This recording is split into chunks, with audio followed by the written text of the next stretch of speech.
Mga kaalagad, nagluluto yung asawa ko ng sopas. Yan, sopas. Yan o. Alam nyo ba ang sahog? Puro kaliwang paa. Ayan o. Tara! Ayun o. Nyam nyam nyam nyam nyam nyam. Masarap guys ang puro kaliwa. Wait lang, nagbablog ako eh. Yan ang mga kaalagad ng God. Puro kaliwa. Ngayon, inuutusan niya ako bumili ng carrots, tsaka Reporio, guys. Yan o, si Sachi ko. Kawawa naman Sachi ko. Tinanggap niya lahat ng hangin, ulan. Itong bagyo. Yan, shoutout sa mga taga Bicol, guys.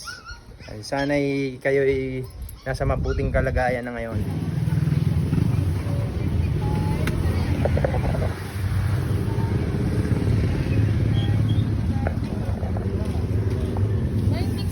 $20? 90? Kala ko 20. Kala ko bumalik ako sa taong 2011, 2004 eh. Mura ang bilihin. Pwede lang. Oo. Pwede lang sana. Kala ko 20 eh. 2004 ba ngayon? 2024 na eh. Wala na yung 20. Salamat eh. 1, 2, 3, go! Kami ang isa na mananalo. Hindi magpapatalo. Hindi magsusuko. L-I-V-U, L-I-V-U. Ano yung nalala? Wala po hindi magpapatalo. L-I-V-U, L-I-V-U. Hindi nalala wala po hindi magsusuko. Kami ay wala po ako.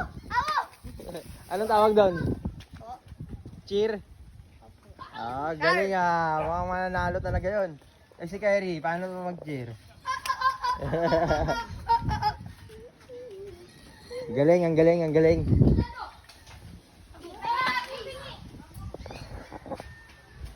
Kami ay mananalo. Hindi mananalo. Ay matatalo.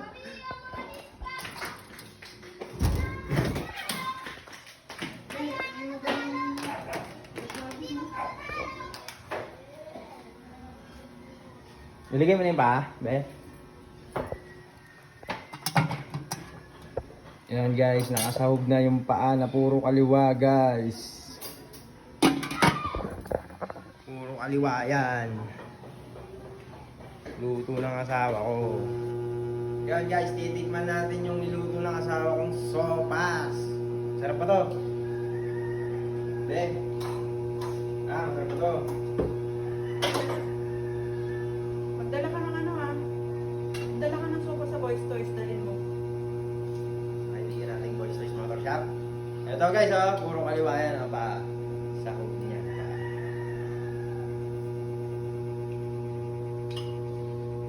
Ice cream yan.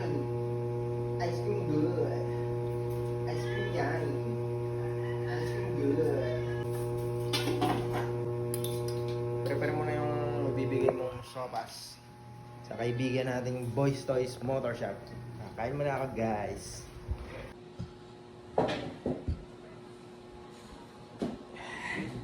Chupas. Ayan guys, kaliwang pa yan. Dito mo malalaman yung kaliwa. Dito mo malalaman yung pa kung kaliwa o kanan. Dito sa hinliliit niya. Ito. Itong maliit na to. Yan.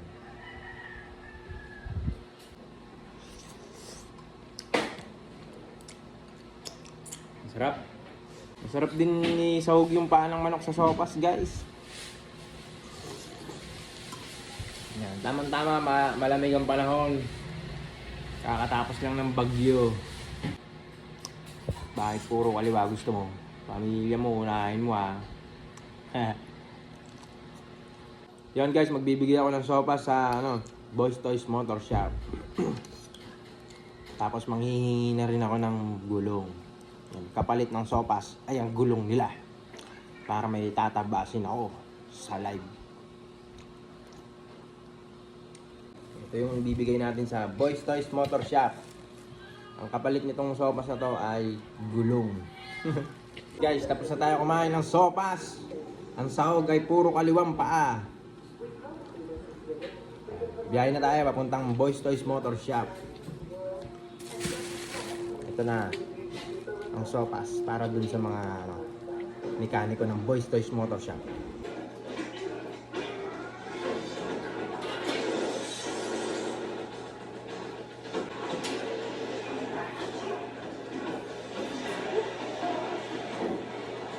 Lit.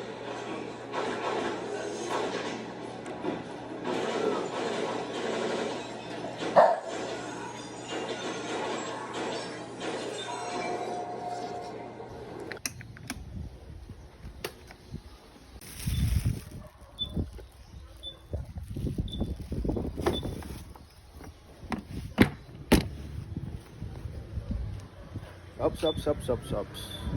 Meron lang ako ipapaliwanag. Parang hindi naman kapanipaniwala to. Itong kulay blue na to na nilalagay sa bote. Kasi makita nyo guys, nagkaala to. Oh, pasintabi po sa mga kumakain na makakapanood ng video na to. Parang hindi naman kapanipaniwala eh. Ayan o. Hindi siya legit guys. Diba? Hindi siya legit. Ay, nagkalat yung dumi ng pusa.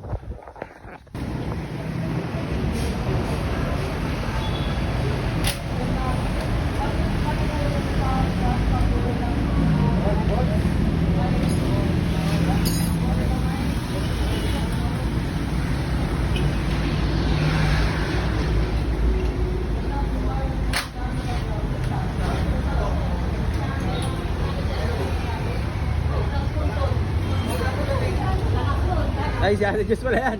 Sorry. Si Jess may may sopas po doon. Yung big boss pala na video natin.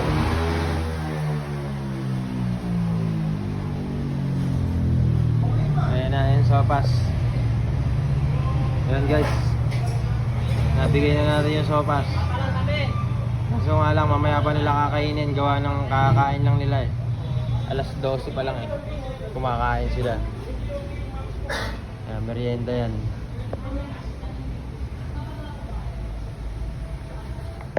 At wala daw gulong ngayon dahil binigay na daw nila kagahapon. Ate Ira, binigay nyo na pala yung gulong. Wala daw gulong ngayon, naibigay na daw sa basurahan. Ay, nabigay na. Boys Toys.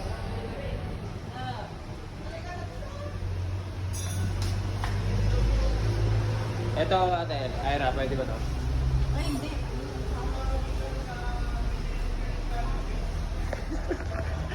Ang laking hindi, sabi ni Ate Ira eh. Ay, hindi. Kaya Ira, yun na lang. Yung dyan, yung meat seller. Pwede ba yun? Yung meat seller, Ate.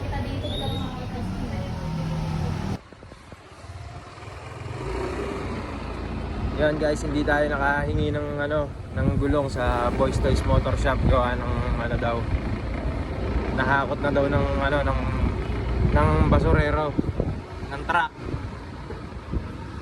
Yung mga gulong kahapon. Sayang daw, malalaki pa naman daw sana. Kaya ang gagawin natin guys, manghihingi na lang tayo sa iba. Dito lang yun eh, may motor shop ako nakita dito eh. Sayang yung mga gulong dun sa Boys Toys Motor Shop. Nakakot na daw ng truck ng basura. Sayang. Ayun, natatanaw ko na. Ayun o. Try nating manghingi.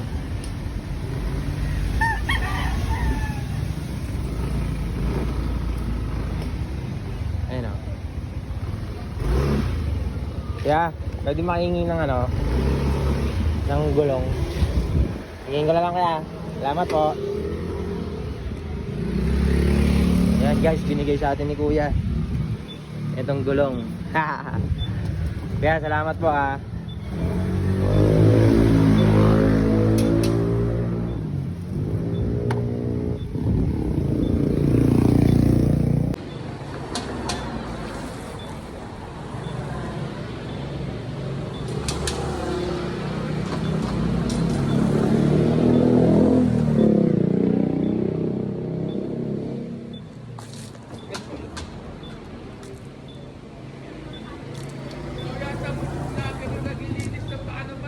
Tapos ito ngayon, kuya. Napadpad ka dito ah.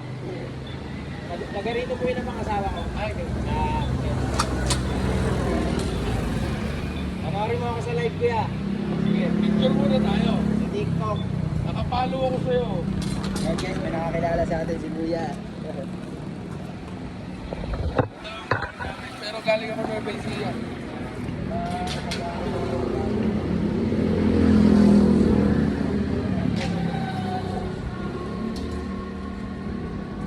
Nagla-live ako sa TikTok. Tapos na yung gulong. Ah, para saan? Ano? Pagpaparami mo ba?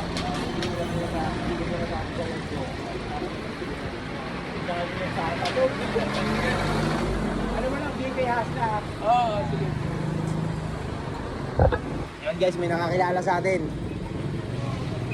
Kuya, salamat po. May tatabasin na naman ako sa live ko. Yan, shoutout kay kuya. Yan, nakahingi tayo, tinaray ko lang. Nahiya ako sa iba mangingi ng gulong gawa ng ano.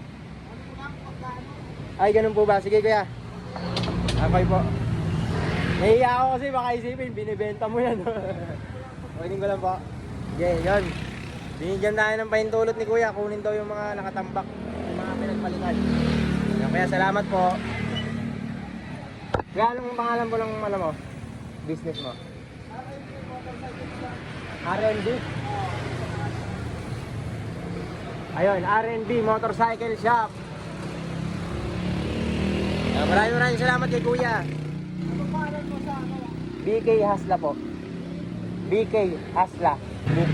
Sa TikTok po, pwede rin po para makita. Apo. Ayan. Nagti-TikTok din po ba kayo? Wala pa. Ayan. Doon po kasi ako madalas eh. Doon nyo po makapanood tong gulong nyo na tinatabos ko. Kuya, salamat po. Ayan. R&B Motorcycle Shop. Yun. Business ni kuya. Thank you po. Kuya, salamat.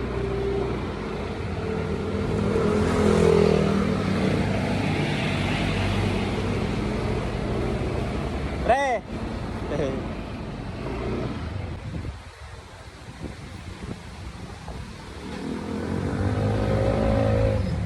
Sayang, hindi nakuha na ng maayos. Nakita ko yung tattoo artist ko guys, sumakay ng tricycle. Kaso nga lang, hindi natin nakuha na ng maayos. Yan, shoutout kay Harold sa tattoo artist ko.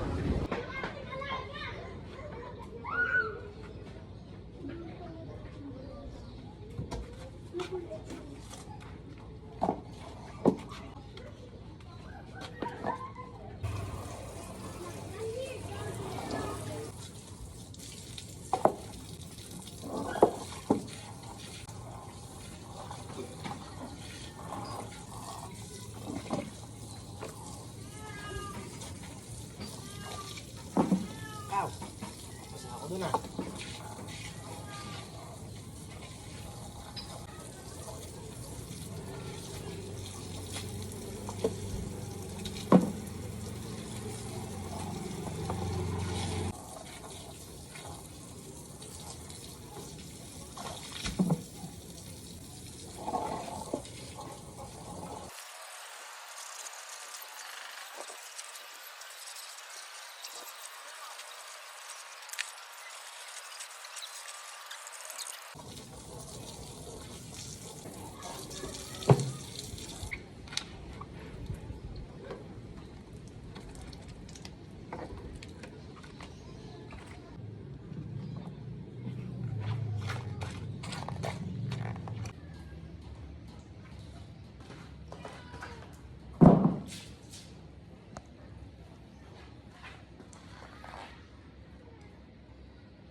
Hanggang dito na lang mga kaalagad ng God.